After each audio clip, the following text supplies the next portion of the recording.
Сәлеметсіздер ме, құрметті көрермен. Бүгін кезекті жасанды интеллекті түрімен танысатын боламыз. Microsoft компаниясы ұсынатын Microsoft дизайнер деп аталынады. Бұл жасанды интеллекті сабақта апталыққа дайындық барысында қажетті көрнекіліктерді жасауға, одан кейін презентацияға қажетті әдемі слайдтар құрастыру кезінде таптырмайтын көмекші құрал болып табылады. Сайтқа сілтеме төменде берілген. Енді сайттың негізгі бөлігімен танысуды бастайық. Ол үшін ең алдымен сізде Microsoft аккаунтыңыз болу керек. Егер аккаунтыңыз жоқ болатын болса, бірден осы сайтқа кірген кезде Microsoft аккаунтын құрастырыңыз деген белгіні басып, жылдам 1-2 минуттың ішінде жаңа аккаунт құрастыруға болады. Сол аккаунтыңызбен содан кейін кіресіз. Кірген кезде осы жұмыс беті ашылады. Енді жұмыс бетімен танысайық. Сол жақ жоғарғы бөлігінде сайттың атауы тұр, Microsoft дизайнер. Одан кейін жасанды интеллект көмегімен құрастыру деген батырманы басатын болсақ, бұнда графика, макеттер, әлеуметтік желілерге қажетті әртүрлі жазбаларды дайындауға қажетті құралдар көрсетілген. Бұлармен қазір танысатын боламыз. Жеке-жеке келесіде менің жобаларым дегенде сіздің өзіңіздің осы сайтты пайдаланып жасаған жобаларыңыз тұрады. Оң жақ бөлікте создать деген, құрастыру деген бөлікте басатын болсақ, мұнда да дәл сол бөліктер көрсетілген. Енді төменгі бөлікке қарай өтетін болсақ, жасанды интеллект көмегімен құрастыру, жасанды интеллект көмегімен өзгерту және нөлден бастап құрастыру деген 3 бөлік бар. Бірінші, жасанды интеллект көмегімен құрастыру деген бөлікті қарастырайық. Бұл бөлікте бізде суреттер, иконкалар, обойларды өзгерту, шақыру қағаздарын жасау, баннерлер құрастыру, плакаттар құрастыру, әлеуметтік желілерге арналған жарияланымдар дайындау, ашық хаттар дайындау, стикерлер жасау, монограммалар жасау, балаларға арналған әртүрлі әдемі раскраскалар жасау, фонды өзгерту және өзіңізге әлеуметтік желілеріңізге қажетті аватарларды құрастыруға болады. Мұның әрқайсысы жеке-жеке бөліктерде берілген. Міне кез келген жобаға арналған өзіңіздің суретіңізді құрастырыңыз дейді. Мұнда мынандай суреттер берілген әртүрлі. Осылардың кез келгенінің үстінен бассаңыз, жаңа бетте ашылады. Және де мұндай дайын промпт көрсетілген. Осы промпттағы сөздерді ауыстырасыз. Өзіңізге қажетті бөлікпен ауыстырып, өзіңізге қажетті суретті жасап шығарасыз. Осы суретті, осы шаблонды пайдалана отырып. Келесі, өзіңіздің жеке аватарыңызды құрастырыңыз дейді. Міне мұнда көптеген аватар түрлері берілген. Осылардың ішінен жақсысын таңдап, мысалы, жаңа космосқа байланысты дүниені алып қарастыратын болсақ, мұнда да дәл осылай жаңа промпт дайын тұр. Тек қана сізге осы промпттағы ауыстыруға болатын сөздер мынандай төртбұрыштармен белгіленген. Осы төртбұрыштарды, жаңа сөздерді ауыстыруға болады. Сол ауыстыру арқылы жаңа аватар жасап шығасыз өзіңізге қажетті. Келесі, открыткалар жасау, ашық хаттар жасау. Бұнда да көптеген шаблондар берілген. Осы шаблондарды тура жаңағы өзгертуге болатын бөліктері мынандай көкпен белгіленген. Әрқайсында соны мысалы кез келгенін ашып, шаблонды өзгертуге болады. Мына промпттағы төртбұрышпен белгіленген бөліктердің барлығын өзгертуге болады. Сол арқылы жаңа өзіңіздің ерекше ашық хатыңызды жасап шығарасыз. Обойлар мен фондар құрастыруға болады. Өзіңіздің суреттеріңіздің артына қойылатын түрлі фондар жасап шығаруға болады. Бұдан кейін балаларға арналған раскраскалар, оларды да дәл осылайша өзгертуге болады. Мұнда дайын, промпт дайын тұр, тек қана ішіндегі кейбір жерлеріне ішінара өзгерістер енгізу арқылы жаңа раскраска жасап шығарасыз. Келесі бөлік жасанды интеллект көмегімен өзгерту деп аталынады. Мұнда өздеріңіз көріп отырғандай бірінші бөлікте қалай өзгертілгені көрсетілген. Мына суретті өзгерту, мына жерде жаңағы адамны қарасаңыздар, артындағы фонды өзгерткен. Мына фонды алып тастап, таза фон қойған. Келесі суретте стилін өзгерткен. Мына қыздың басында сары көзілдірігі, көзәйнегі сары болып көрсетілген, артындағы фоны өзгертілген, үстіндегі киімінде де жаңағы шашының өзі де өзгертілген. Стильді толықтай өзгертіп шығарған. Келесі жаңағы портрет жасау. Өзіңіздің суретіңізден осындай әдемі портреттер жасап шығаруға болады. Келесі де жаңағы алып тастау. Мына жерде 3 адам көрсетілген болатын болса, жасанды интеллект көмегімен артындағы 2 адамды алып тастаған. Осы бөлікте де дәл бағанағы сияқты, мұнда да промпттар дайын. Тек осы дайын промпттарды өзгерту арқылы мына жерде қабылдаймын дегенді басасыз, өзіңіздің суретіңізді қосасыз мына жерге. Мысалы үшін мына жерде басқан кезде сіз ол суретті өзіңіздің компьютеріңізден ала аласыз, телефоннан, қай жерден алуға болатындығы барлығы көрсетілген. Мысалы компьютерден алу дегенді басатын болсақ, бірден компьютер шығады. Компьютерден мысалы өзіміздің суретімізді жүктей аламыз. Міне суретіміз жүктелді. Осы суретті басып таңдаймыз. Міне сурет бірден түсті. Енді стильді ауыстыруға болады, қандай стиль қоюға болады. Кез келген бір стильді таңдап алуға болады. Мысалы, мына стильді таңдап аламыз. Фон таңдау. Мұнда да әртүрлі фонды таңдап алуға болады.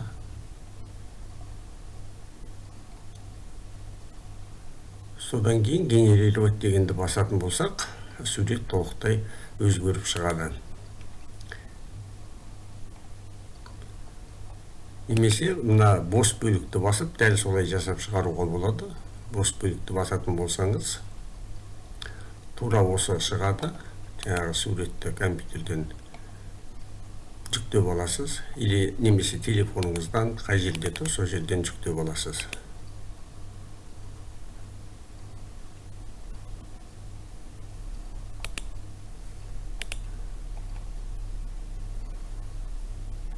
Стилін өзгертесіз, фонды өзгертесіз, тағы да дәл солай жаңа суретті жасап шығасыз.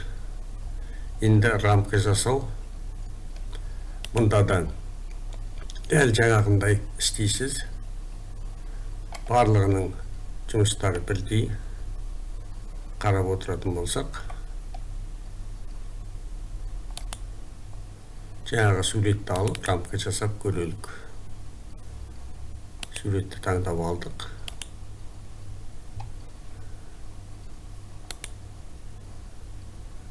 Элемент деген кезде мұнаны өзгертуге болады.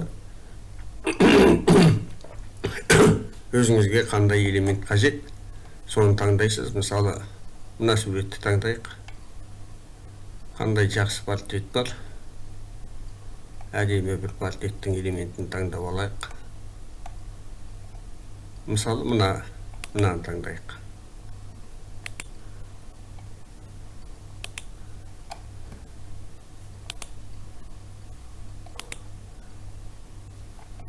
Келесі стиль таңдау дейді. Мұнда портреттің стилін таңдаймыз. Мысалы, мынаны таңдап алайық. Генерировать дегенді басамыз.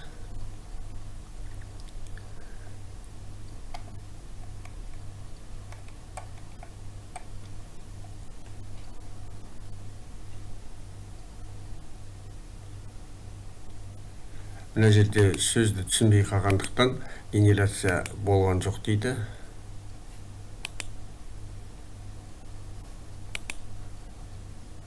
Қайтадан жасап көрелік.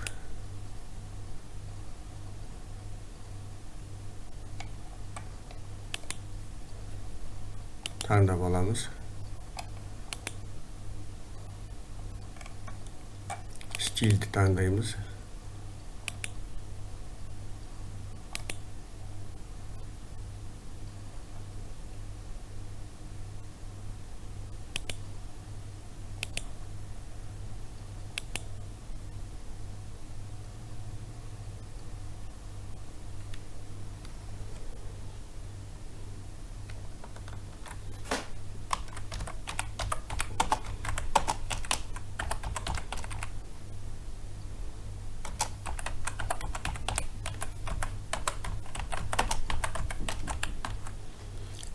Осындай стиль таңдап алайық. Тарихи кітаптар мен тарихи орындар деген. Келесі рамканың түрін таңдаймыз. Мынандай рамканы таңдайық.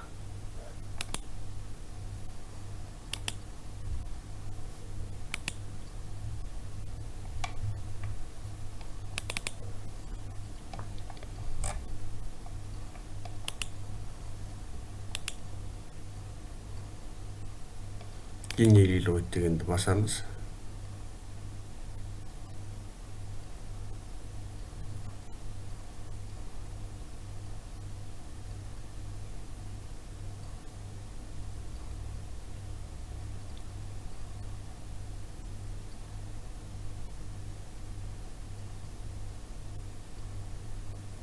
Генерация жүріп жатыр.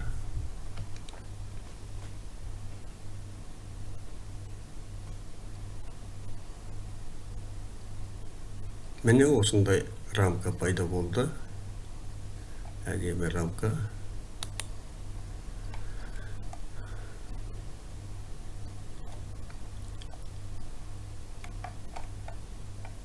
Енді келесі макет с нуля дейді. Нөлден бастап жасау дегенде бұнда барлық макеттер бос тұр. Өздеріңіз көріп отырғандай жаңағы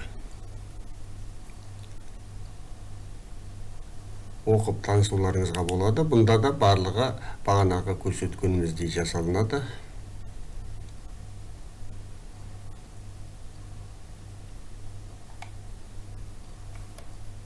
Біреуін көрсетейін.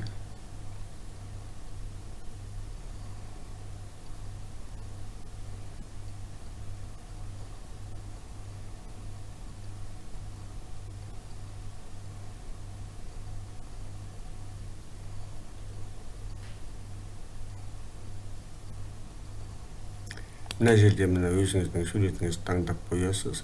Барлығы да сізге түсінікті болу керек деп ойлаймын. Бұнда ешқандай да өзгерісі жоқ. Барлығы фонды таңдап алуға болады. Артына қандай фон қоямыз? Мысалы, мынандай фон қоятын болсақ, мәтін жазамыз. Одан кейін бұл әлеуметтік желілерге жаңағы мәтіндерді әртүрлі дайындауда өте қажетті. Әсіресе Инстаграмға, жаңағы тиктокқа, фейсбукқа салатын өзіңіздің дүниелеріңізді мына барлығын өзгертіп көшіріп қоюға болады. Жаңа мәтін таңдауда жазу кезінде бұны мәтін жазуды өзіңіз жазуыңызға болады, немесе жаңағы жасанды интеллектіге беруіңізге болады. Мысалы, мына жерде кез келген бір сөйлемді жазып, мысалы колледжде өткен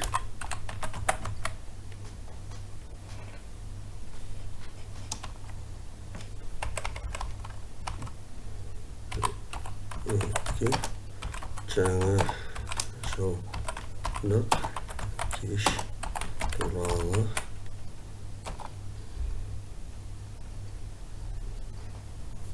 ақпарат қажет деп жазсақ, генерировать дегенді басамыз.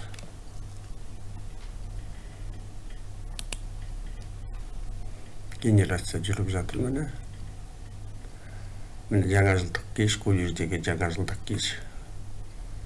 міне осы кеш туралы мынандай ақпарат бізге беріп отыр. Осы ақпаратты біз көшіріп мына жерге жаза аламыз. Міне өздеріңіз көріп отырғандай.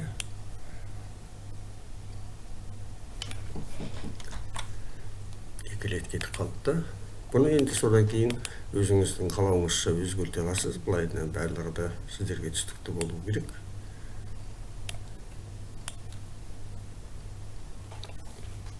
Бұдан кейін оның стильдерін өзгертуге болады. Мына жерде 3 бөлігі көрсетіп, показать все дегенді басатын болсақ, егерде басқа да көптеген түрлер көрінеді, өзгертуге болады.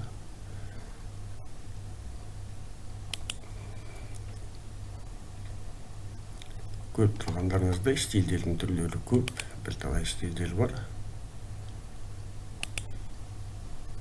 Осы стильдерді пайдаланып өзгертуге болады. Одан кейін оның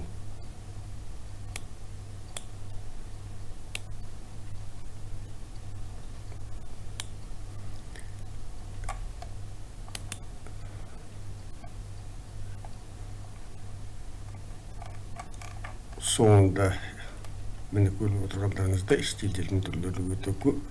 Бұндай жаңағы жөндеп, рәсімдеудің, сіздерге түсіндіріп жатудың еш қажеті жоқ қой деймін. Барлығын пайдаланып, өзіңіз қарап, көріп үйренуіңізге болады. Әлеуметтік желілер үшін осындай жаңағы хабарламалар дайындауға болады. Міне өзіңіз көріп отырғаныңыздай, міне Инстаграмда өзі Инстаграмның бірден жаңағы формасы өзі дайын тұрады.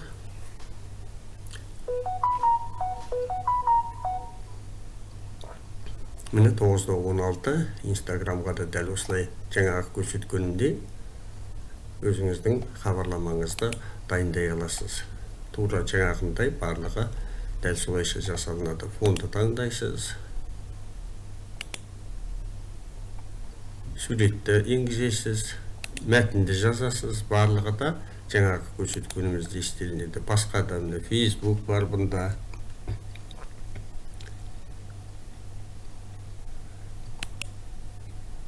Басқа да әлеуметтік желілер, Twitter сияқты әлеуметтік желілер көрсетілген. Келесі бөлікте ашық хаттар, жаңағы буклеттер, афишалар, сертификаттар жасау, тағы басқа дүниелерді көруге болады. Бұлардың барлығы да жаңағындай әдіспен жасалынады. Барлығын жасау әдістері бірдей. Ашық хатты ашып көрсетейін.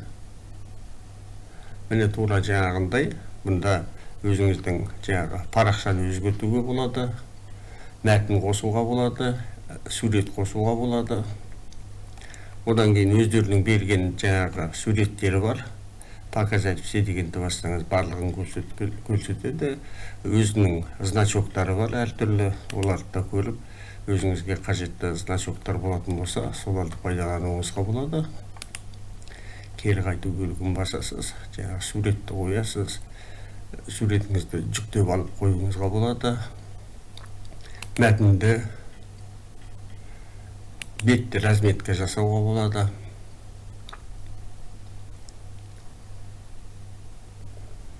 Мысалы, мынандай көк бөлікпен көрсетілді. Фонд өзгертесіз. Осылайша қажетті ашық хаттарыңызды жасап дайындап ала аласыз. Содан кейін беттің түрлеріне дейін бұнда көрсетілген A4-тен бастап әртүрлі беттерге арнап жасауға да болады. Одан кейін фотосуреттер жасау 5x7, 4x6, 5x7, 5x5 деген сияқты фотосуреттерді жасауға болады.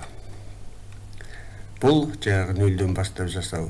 Енді құрастыру деген бөлікке келетін болсақ,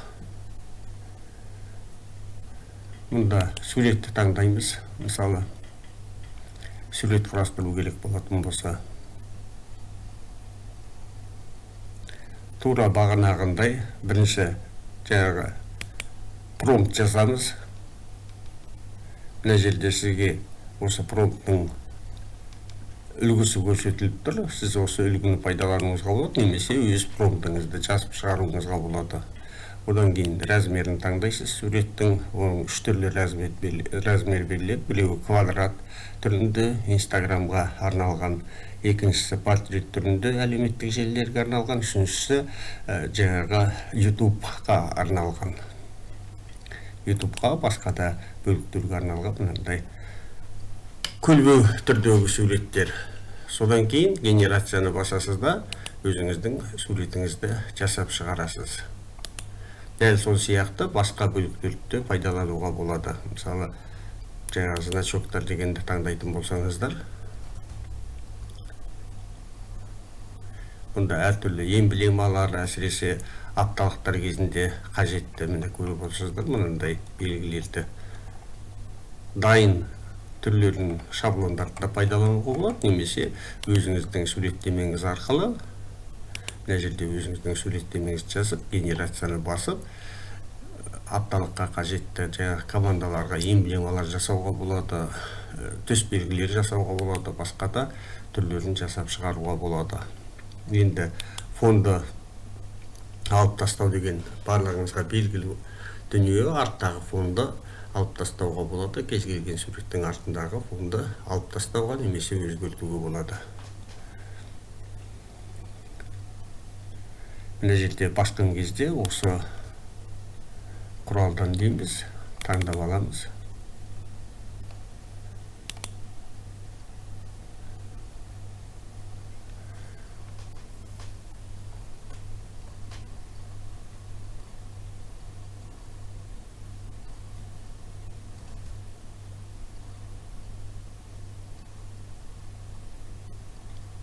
Бірден генерация жүріп жатыр, өзіңіз көріп отырғандай.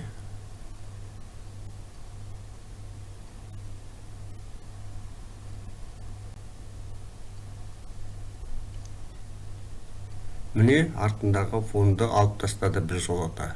Көріп отырғаныңыздай, бізде суретімізде артымызда жаңағы колледждің суреті тұрған болатын. Енді арттағы фонды алып тастады. Бұның орнына басқа фондар қоюға болады бізге. Оның түрлерін таңдап алуға болады.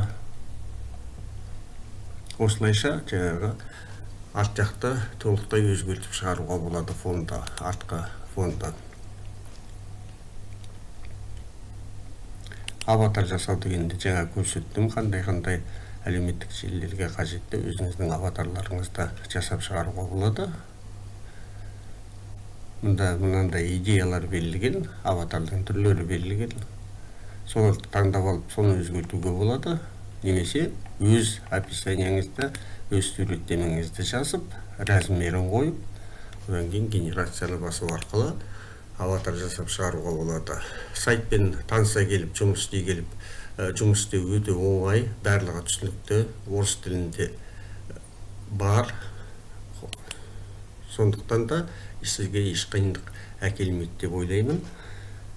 Өте жақсы сабақта пайдалануға болатын, сабаққа қажетті әсіресе көрнекіліктер дайындау, апталыққа қажетті көрнекіліктер әртүрлі дайындау кезінде, одан кейін презентацияларға арналған әртүрлі суреттерді слайд түрінде дайындап алуға таптырмайтын құрал болып табылады.